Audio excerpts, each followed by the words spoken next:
80년 만에 기록적인 폭우에 수도권 곳곳이 잠겼습니다. 특히 비가 집중됐던 서울과 경기 남부, 인천에서는 이틀간 크고 작은 피해가 잇따랐습니다. 집중호우 때마다 하수관로 처리 용량을 늘려야 한다는 지적이 잇따릅니다. 하지만 더 시급한 건 배수로 관리인데요. 배수로가 막히게 되면 제 아무리 큰 하수관이라도 제 역할을 하지 못하기 때문입니다. 수도권에 쏟아지고 있는 역대급 폭우가 언제까지 이어질지 기상 전문가의 전망 들어보겠습니다.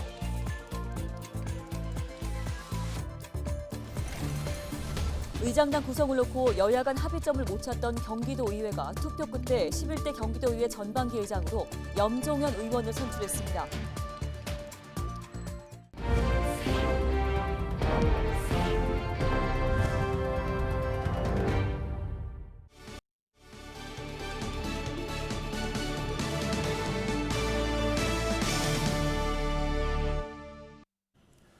여러분 안녕하십니까? 헬로티비 뉴스입니다. 첫 소식입니다. 수도권에 쏟아진 80년 만에 기록적인 폭우로 도로와 주택 등 곳곳이 물에 잠겼습니다. 네, 특히 비가 집중됐던 서울과 경기 남부, 인천에서는 이틀간 크고 작은 피해가 잇따랐습니다. 이세진 기자입니다. 성인 남자 5명이 달려들어 흙탕물에 잠긴 승용차를 힘겹게 밀어냅니다. 바퀴까지 잠긴 차들은 속도를 내지 못하고 인도와 차도를 구분할 수 없을 정도로 도로는 잠겼습니다. 무릎 높이까지 차오른 빗물에 사람도 차도 꼼짝없이 갇혔습니다. 한때 빗물에 잠겼던 부평구청 사거리 일대입니다. 짧은 시간 안에 한꺼번에 많은 양의 비가 쏟아지면서 배수시설도 제 역할을 하지 못했습니다. 저도 부평에서 약 40년 이상을 살았지만 그런 경우는 사실은 처음 봤고요. 굴포천으로 물이 빠져나가야 되는데 굴포천이 너무 만수위가 되다 보니까 물의 압력에 인해서 물이 못 빠져나가는 거죠. 경기도 부천의 한 병원은 지하 공간이 물에 잠겨 전기 공급이 끊겼습니다. 이튿날인 9일까지도 빗물이 빠지지 않아 환자와 의료진 300명이 불편을 겪었습니다. 서울 신월동에서는 주택가 땅이 내려앉는가 하면 인천 계양구에서는 반지하 주택이 침수돼 일가족 4명이 인근 숙박업소로 대피했습니다. 이틀간 수도권에 내린 비의 양은 많게는 300mm 이상. 특히 서울 일부 지역은 밤사이 시간당 130mm가 넘는 양의 비가 와 80년 만에 최고치를 기록했습니다. 인명피해도 잇따랐습니다. 집중호우로 9일 낮까지 수도권에서 8명이 숨지고 6명이 실종됐습니다. 이미 많은 양의 비가 내렸지만 이번 주까지 비가 더 올 것으로 예보되면서 추가 피해도 우려됩니다. 전선이 여러 날 남쪽으로 내려가지 않고 주로 중부지방에 머물 것으로 보이거든요. 소강 상태에 들다가 10일과 11일 사이 또 중부지방에서 많은 비가 예상이 되니까 이 정체전선 영향권에서 벗어나는 건 다음 주 월요일과 화요일. 기상청은 모레까지 수도권에 많게는 350mm 이상의 비가 더 올 것으로 보고 있습니다. 특히 밤사이 빗줄기가 더 강해질 수 있는 만큼 침수나 산사태 피해에 주의해달라고 당부했습니다. 헬로티비 뉴스 이세진입니다. 네, 이번 집중호우에도 역시 하수관로 처리 용량과 배수 관리 문제가 드러났습니다. 하수관로 크기를 개선하는 일은 많은 시간이 필요한데요. 때문에 배수 관리를 더 신경 쓰는 일부터 필요한 상황입니다. 이관성 기자의 보도입니다. 이번 집중호우에도 주택과 상가가 밀집한 원도심 지역 피해가 컸습니다. 부평구 청천동과 미추홀구 주안동 일대는 지난 8일 시간당 50에서 80mm 이상 비가 내려 순식간에 물에 잠겼습니다. 현재 인천 원도심 하수 관로는 20년 강우 빈도 크기로 시간당 최대 77mm의 비까지 견딜 수 있습니다.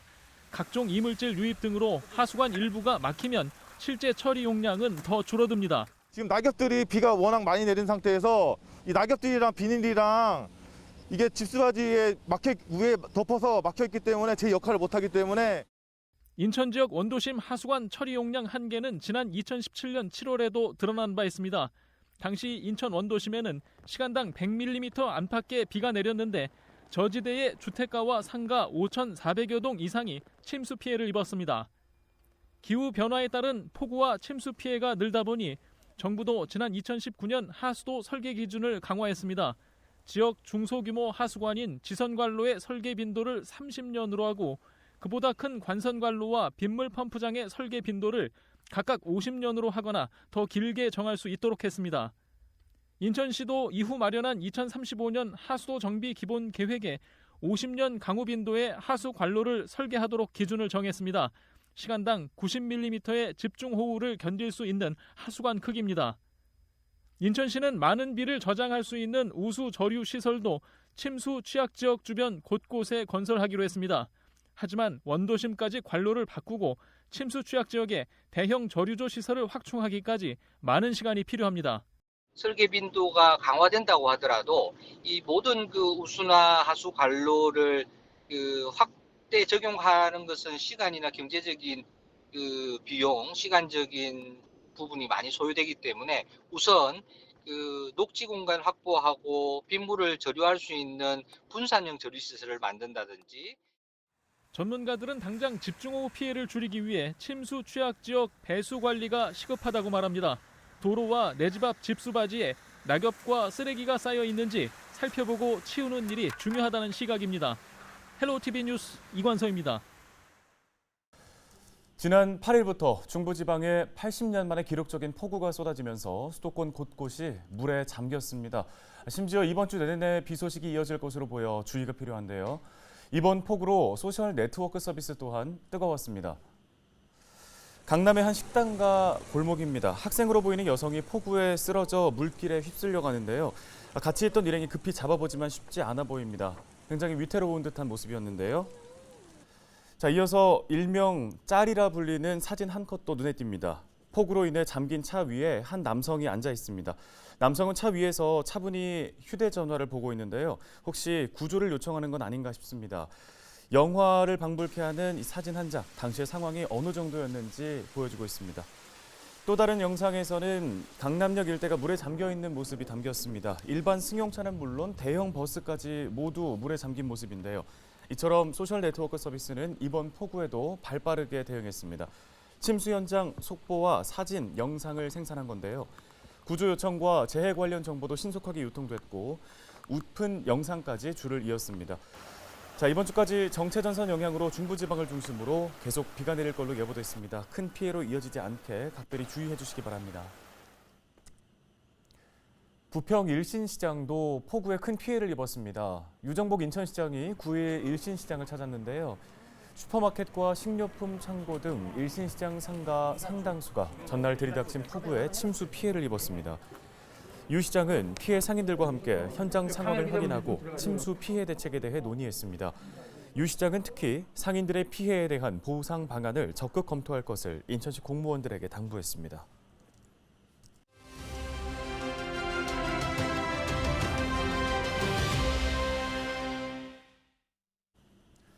네, 수도권 지역에 역대급 폭우가 쏟아붓고 있습니다. 폭우가 언제까지 이어질지 기상 전문가와 이야기 나눠봅니다. 네, 한국기상산업협회 김승배 본부장 전화 연결해 보겠습니다. 자, 본부장님, 얼마 전이 입추였습니다. 그런데 다시 장마가 돌아온 것처럼 폭우가 쏟아지고 있는데요. 먼저 이번 집중호우 그 이유는 어디에서 찾을 수 있을까요? 네, 우리나라 6월 하순과 7월 하순 사이에 그 초여름에 정체전선상에서 여러 날 비가 내리는 장마 현상이 있거든요.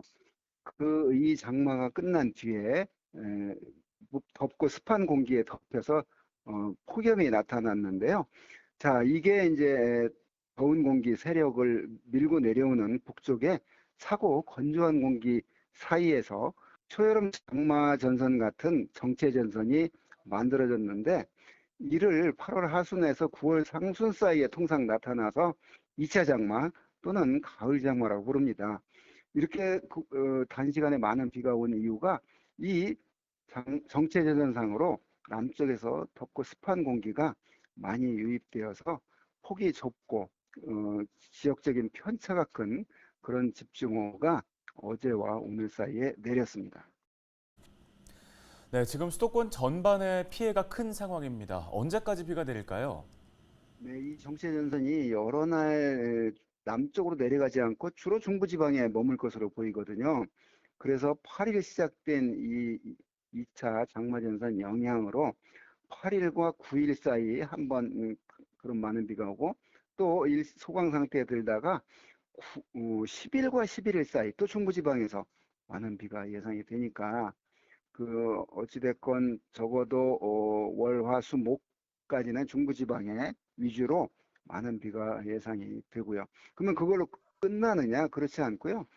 약간 밑으로 내려가서 충청도와 전라도 지방까지 그 이후에 하루 이틀 정도 비가 이어지겠고, 이 정체전선 영향권에서 벗어나는 건 다음 주 월요일과 화요일, 그러니까 15일과 16일 또다시 서울, 경기 등 수도권에 그 정체전선 영향으로 비가 예상이 되니까 그 이후에 돼서야 이 정체전선 영향권에서 벗어난다, 이렇게 전망이 됩니다. 네, 폭우로 인해 곳곳에서 피해가 속출하고 있습니다. 특히 이제 도로와 차량 등의 침수 피해가 이어지고 있는데요.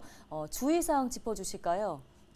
이러한 폭우가 내리면 이제 농촌 지역과 도시 지역은 나타나는 피해가 다른데요. 농촌 지역은 농경지 침수, 이런 다 된 지금 벼가 익어가는데 그런 침수가 되지 않도록 물고 관리를 잘 해줘야 되겠고요. 도시에서는 지하차도 침수 또는 아파트 지하 주차장 침수, 이런 피해가 어제와 오늘 나타난 걸 보았듯이 앞으로 이렇게 많은 비가 더 내리면 이러한 피해 지역이 더 넓어질 가능성이 높기 때문에 그 지하 주차장 배수구에 비닐봉지가 덮여 있지 않는지, 또 지하 차도가 물에 잠겼으면 지나갈 생각을 하지 않고 당연히 그 속으로 들어가면 안 되고, 이런 어떤 집중호우에 대한 대비한 그런 행동 지침을 가져야 되겠습니다. 네, 말씀 여기까지 듣겠습니다. 한국기상산업협회 김승배 본부장이었습니다.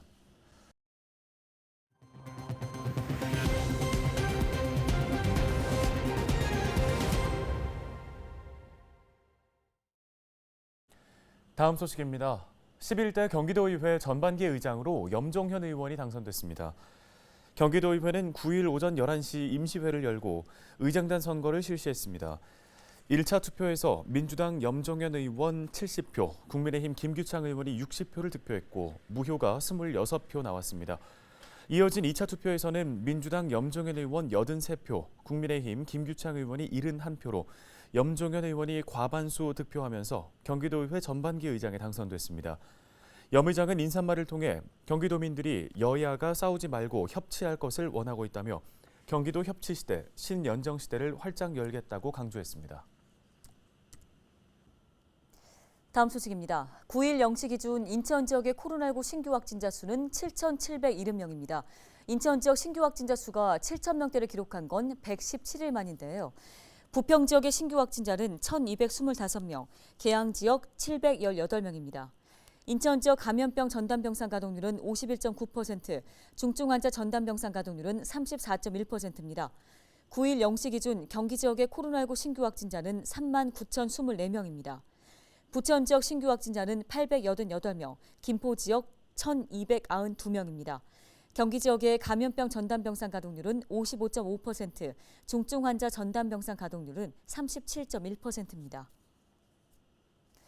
부평구 문화도시센터가 오는 18일까지 지역 뮤지션 앨범 제작 지원 사업 참여자를 모집합니다.